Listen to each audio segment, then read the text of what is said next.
नमस्कार दोस्तों, जय श्री राम। कैसे हैं आप सभी लोग। मिडिल में जो टेंशन चल रही थी ना, वो एक वार का रूप ले लिया।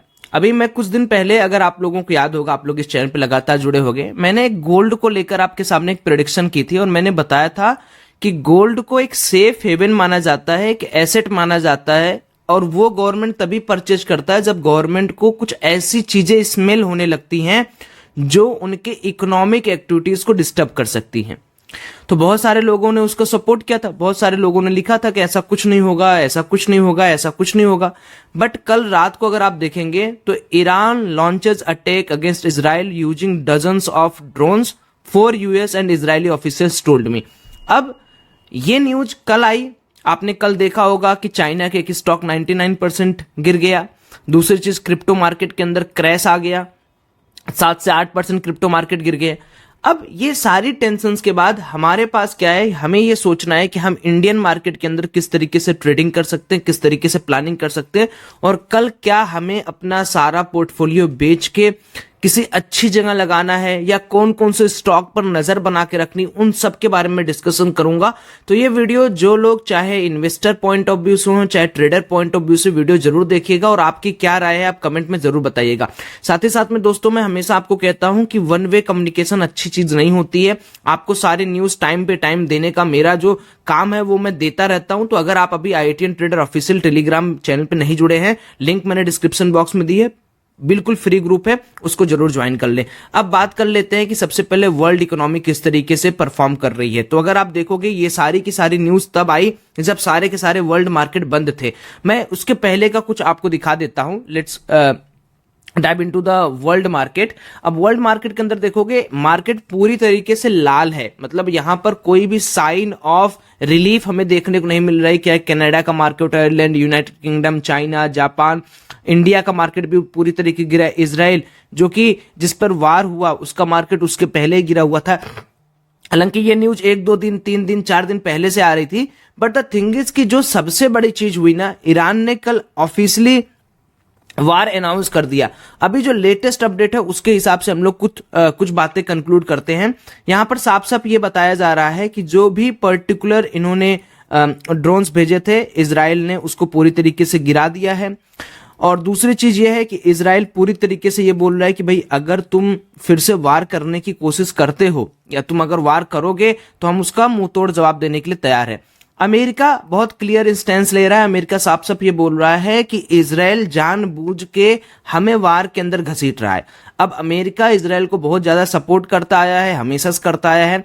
बट अमेरिका इतना डरपोक कब से हो गया मुझे भी नहीं समझ में आ रहा है। मैं वार के खिलाफ हूं, वार के अंदर इकोनॉमी तो डिस्टर्ब होती ही है, साथ ही साथ में आप अगर देखोगे तो बहुत मास डिसरप्शन होता है मार्केट के अंदर, लोगों की जान माल की हानि होती है। तो वार एक अच्छा अल्टरनेट तो कभी नहीं हुआ है। बट हम अमेरिका की बात करते हैं, ईरान के पीछे रसिया खड़ा है और इजराइल के साथ मतलब मान लो इंडिया भी इजराइल के साथ है, अमेरिका भी इजराइल के साथ है, जर्मनी भी इजराइल के साथ है।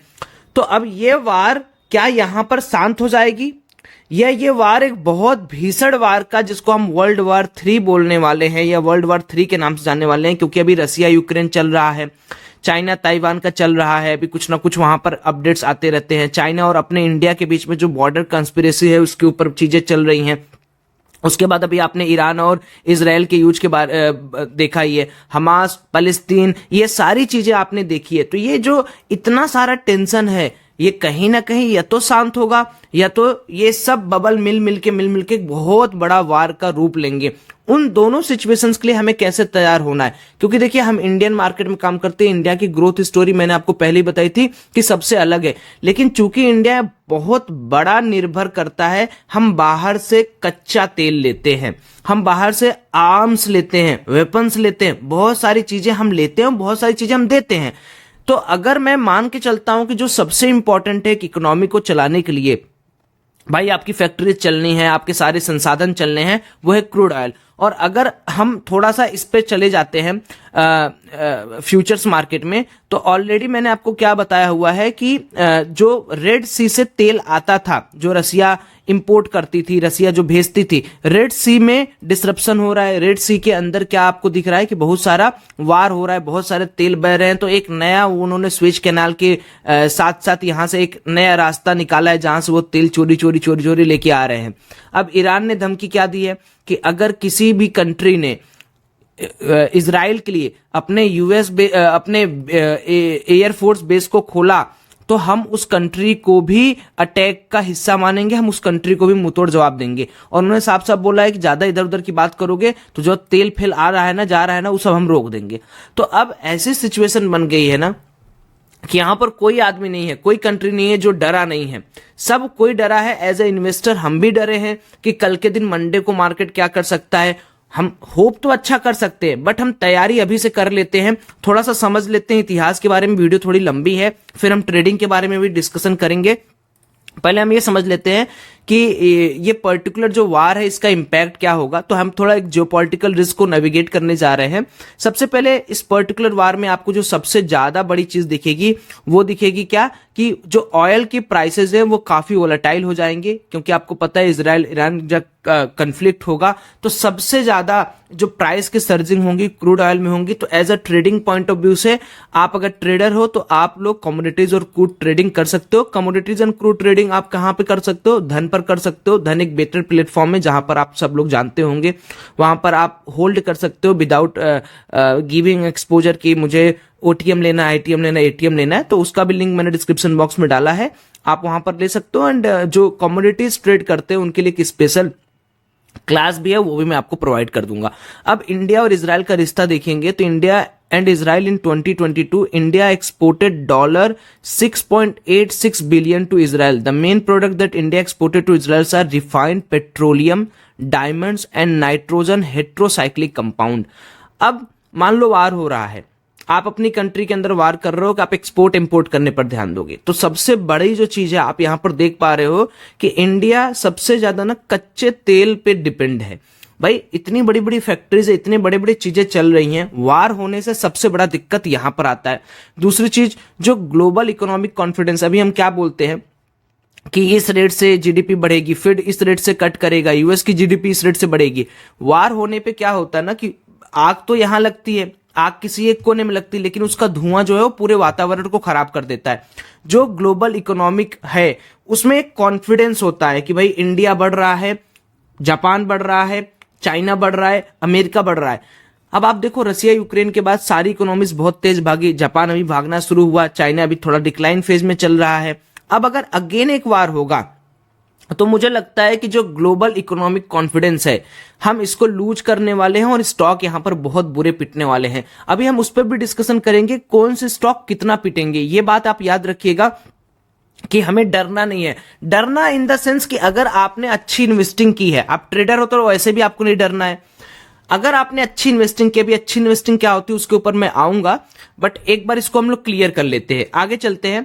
मार्केट सेंटीमेंट एंड वोलेटिलिटी, आपको पता है कि ड्यूरिंग जियोपॉलिटिकल टेंशन जब रसिया यूक्रेन का वार हो रहा था तो हमारा जो विक्स था, इंडिया विक्स था, वो 27, 30, 35 पे चल रहा था। तो एक दिन 1800 पॉइंट गैप डाउन होता था, एक दिन 1200 पॉइंट का गैप अप होता। तो यहां पर एक अपॉर्चुनिटी है, जो ट्रेडर है वो अच्छा खासा यहां पर पैसा बना सकते हैं, इन्वेस्टर भी अच्छा खासा पैसा बना सकते हैं। बट क्या होता है ना कि इन्वेस्टिंग में बियर मार्केट में पैसा बनाना काफी मुश्किल होता है, और बुल मार्केट में अगर आप हो तो आप कचड़ा भी उठा लेते हो तो आपका पैसा बनता है और आप सोचते हो बहुत बड़े इन्वेस्टर हो, या आपको लगता है कि मैंने तो बहुत बड़ा तीर मार दिया है। मैं इसलिए बोल रहा हूं क्योंकि अगर आप लोगों ने देखा होगा मिड कैप स्मॉल कैप जिस तरीके से बीच में बढ़ रहे थे, रेलवे स्टॉक्स, आईएफसीआईज या इस तरीके से जितने भी शेयर्स थे वो बढ़ रहे थे, तो कई सारे लोगों ने इसमें मोटा पैसा बनाया। और पैसा बनाना गलत नहीं है, बट उसका हैंगओवर रखना कि मैंने आज यहां से पैसा बना लिया है, स्मॉल कैप से 30 वाला मैंने 50 में बेच दिया है, उसका हैंगओवर रखना गलत है। जो मुझे लगता है कि मैक्सिमम लोग रख लेते हैं वो आपको नहीं करना है। उसके बाद जो डेटा है हमारे पास वो क्या हाईलाइट करता है कि जो इंडिया और ईरान है ना उसके बीच में भी एक बायलैटरल ट्रेड का यहाँ पर एक फिगर आपको दिख रहा होगा, किस तरीके से हम क्या करते हैं, कितना इंपोर्ट करते हैं, कितना ट्रेड बैलेंस है, टोटल बायलैटरल ट्रेड कितना है और ग्रोथ का परसेंटेज क्या है। तो मुझे लगता है कि अगर हम इजराइल को मोटा मोटा सपोर्ट कर देंगे तो एक्सपोर्ट भी बंद, इंपोर्ट भी बंद, तो घाटा किसके इकोनॉमी को? हमारी इकोनॉमी को। इजराइल को हम सपोर्ट नहीं करेंगे, किसको करेंगे? इजराइल के साथ हम सबसे ज्यादा, हमें पता है हम इजराइल से सबसे ज्यादा वेपन्स लेते हैं। अब भाई हमें भी तो अपनी सैन्य शक्ति को मजबूत करना है। तो मुझे लगता है ये एक छोटी सी चीज है जिसको हमको ध्यान रखना चाहिए। इंडिया जो है ईरान को क्या भेजती है ये देख लीजिए। Include semi wholly milled rice, black tea, fertilisers, organic inorganic, agrochemicals, machinery and instruments, metals, primary and semi furnace, iron and steel. तो अगर ऐसी सिचुएशन होगी, वार होगा, तो हमारा ये जो, मान लो मैं कह रहा हूं 1 रुपए भी हम कमा रहे हैं ईरान को कुछ चीजें भेज के, हम वो क्यों लूज करना चाहें? इसीलिए ग्लोबल कॉन्फिडेंस कम होता है। यही मैं आपको बार बार डिस्कशन कर रहा हूं कि वार होने पे कोई चीज अच्छी नहीं होती है। वार में मजा सिर्फ उसी कंपनी को आता है जो वेपन सप्लाई करता है। जैसे अभी आपने रसिया यूक्रेन के समय सुना होगा कि अमेरिका के जितने भी वार बनाने वाले थे, बंदूक बनाने वाले थे, या जितने भी इस तरीके से मशीनरी पार्ट बना रहे थे जो डिफेंस में यूज हो, वो करोड़पति हो गए भाई। पता नहीं कितने कितने बिलियन के उन्होंने डील्स किए। कितना तो उन्होंने रसिया को बेचा, कितना तो उन्होंने चाइना को बेचा, कितना तो उन्होंने इनको यूक्रेन को बेचा। तो ये सारी चीजें एक पर्टिकुलर सिस्टम को ही फायदा करता है। बट ओवरऑल अगर आप देखेंगे, हमें इस वार से क्या मतलब है? हम भैया आराम से इंडिया में इन्वेस्ट कर रहे हैं, अगले दिन हमारा पोर्टफोलियो 10% डाउन। क्या आप इस तरीके से कभी सोचे हैं? नहीं, क्योंकि हमें तो भाई ये है मतलब कि दुनिया चले, अच्छी चले, सब लोग प्रेम से रहें, एकजुट होकर रहें। लेकिन यही बोला जाता है स्टॉक मार्केट के अंदर कि यही एक रिस्क होता है कि रातों रात यहां कुछ भी हो सकता है। अब यहां पर बहुत इंपॉर्टेंट पॉइंट मैं डिस्कस करूंगा उनके लिए जो इन्वेस्टिंग पॉइंट ऑफ व्यू से देखना चाहते हैं। देखिए, जब भी वार लाइक सिचुएशन होती है तो सबसे बड़े जो इसके फायदेमंद कंपनीज होती हैं वो होती हैं एनर्जी सेक्टर्स की। बिकॉज इनके पास अगर तेल महंगा मिल रहा है तो ये चीजें बढ़ाती है और महंगाई की वजह से इनके प्रॉफिट ज्यादा होते हैं। जैसे ओएनजीसी है, रिलायंस इंडस्ट्रीज है, एचपीसी यानी हिंदुस्तान पेट्रोलियम है। मेटल्स एंड माइनिंग का बहुत काम लगता है। वेपन बनाओगे आप, कुछ भी करोगे, वेपन बनाने के लिए जो स्टील है उसको जलाओगे या स्टील को गलाओगे, उससे वेपन बनाओगे। उसके साथ साथ आपको कोयला लगेगा, जलाओगे कैसे? तो coal India, Tata steel, steel authority of India, NMDC, ये सारे ऐसे सेक्टर्स हैं, ऐसे स्टॉक्स है जिनके अंदर आपको नजर बना के रखनी है। ये कोई देखिए फाइनेंशियल एडवाइस नहीं है, बस मैं ये कह रहा हूं कि इस पर्टिकुलर अगर ये लंबा वार खिंचता है तो ऐसा नहीं है कि आप कोई 2 रुपए वाला 50 रुपए वाला शेयर रखे हो वो आपको पैसा देगा। सबसे ज्यादा याद रखिए वही पिटेगा जिसके अर्निंग नहीं है, वही पिटेंगे जिनके 5 साल 10 साल के फ्यूचर ग्रोथ को आपने सोच कर लिया है। जैसे वार हो रहा है और आप सोच लो ग्रीन एनर्जी सेक्टर मेरे को राजा बना देगा, ऐसा कभी पॉसिबल नहीं है। सोलर मेरे को राजा बना देगा, ऐसा कोई पॉसिबल नहीं है। वार के समय आदमी प्रेजेंट को जीने की कोशिश करता है, फ्यूचर को भूल जाता है, ये याद रखिएगा। आगे डिफेंस एंड एरोस्पेस में बहुत तगड़ी रैली आ सकती है अगर वार हुआ तो। हालांकि हम फिर से वही चीज बार बार कह रहे हैं कि घबराना नहीं है आपको ऐसा नहीं है कि सब कुछ रातों रात बेच देना है। मार्केट के अंदर दोस्तों उतार चढ़ाव होते रहता है। ये वीडियो अगर एक लोगों का भी हेल्प करता है तो मैं इस वीडियो को सार्थक समझूंगा। मेरा यही मानना है कि आप देखो, आप सही तरीके से काम करो। अगर मान लो कल के दिन मार्केट गैप डाउन होता है तो उसको देखो, समझो और उस पर्टिकुलर पॉइंट पे तुरंत रिएक्ट मत करो, क्योंकि कई बार मार्केट वार पे या न्यूज बेसिस पर रिएक्ट तो करता है बट उसके बाद सडनली अपने कंट्री स्पेसिफिक या अपने रीजन स्पेसिफिक होने की वजह से जो अपनी इंडिया की इकोनॉमी उसके स्पेसिफिक मार्केट ऊपर चला जाता है। तो वो याद रखिएगा। एचएएल, आजाद इंजीनियरिंग और बेल, इस पर नजर रखिएगा। ये सारी चीजें हैं। इंफ्रास्ट्रक्चर एंड कंस्ट्रक्शन बहुत तेज बढ़ता है ड्यूरिंग वार। बहुत ज्यादा आप शेल्टर बनाते हैं, बहुत अलग अलग चीजें आप यहाँ पर डेवलपमेंट करते हैं। बहुत सारी बार क्या होता है कि वार के ड्यूरेशन में चीजें टूटती हैं, फूटती हैं, एयरपोर्ट टूटते हैं। तो ऐसी कंपनीज को हम पकड़ सकते हैं जो कंस्ट्रक्शन कंपनीज है। जैसे एलएनटी पकड़ सकते हो आप, एसीसी पकड़ सकते हो, अल्ट्राटेक सीमेंट पकड़ सकते हो, जेके सीमेंट पकड़ सकते हो, या इसमें आप कंस्ट्रक्शन की कंपनीज और कुछ डाल सकते हो। तो ये वो लोगों के लिए वीडियो है जो अभी तक का जो पार्ट है वो जो इन्वेस्टिंग पॉइंट ऑफ व्यू पर जानना चाह रहे हैं कि हम किस तरीके से काम करें और किस तरीके से हमारा काम आगे बढ़ सकता है। अब यहां पर हम एक चीज देख रहे हैं कि सारे के सारे मार्केट ना नीचे आ गए, और एक चीज हम इंडियन मार्केट के अंदर भी चलिए यहां पर कंक्लूड कर ही लेते हैं कि इंडियन मार्केट में पिछले दिन जो हमारा फ्राइडे की क्लोजिंग हुई, बहुत अच्छी क्लोजिंग नहीं हुई। मार्केट ना डाउन ही जाके क्लोज किया है, और ये बात मैं आपको बार बार समझा रहा हूं। फिर से एक बार मैं इस चीज को हाईलाइट करता हूं। कल भी मैंने जब वीडियो बनाई थी उसमें मैंने एक चीज बोला था, उसको मैं फिर से हाईलाइट कर दे रहा हूं। Let's wait.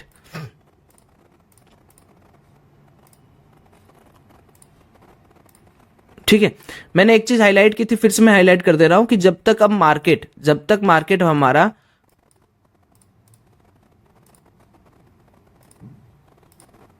जब तक हमारा मार्केट अब 48,550 के ऊपर नहीं जाता है, कोई भी कॉन्फिडेंस मुझे नहीं आएगा बाइंग में। तो अगर आप ट्रेडिंग कर रहे हैं तो ट्रेडिंग में मे भी क्या कर सकते हैं आप, देखिए आप लोगों को लगेगा कि नहीं यहाँ मार्केट ओपन हो गया, सपोज करो 200-250 सीन बना लेते हैं कि एक ये है, एक ये है और ये एक ए है। अगर मान लीजिए यहाँ पर मार्केट बहुत बड़ा गैप डाउन हो जाता है, तो बहुत बड़ा गैप डाउन के बाद मैं सिंपल सी एक बात आपको बताता हूं, गैप डाउन के बाद थोड़ा सा कम से कम 50% का रिट्रेसमेंट खोजिए, उस रिट्रेसमेंट के आसपास यहां पर एक सेलिंग साइड की ट्रेड की अपॉर्चुनिटी बनाइए।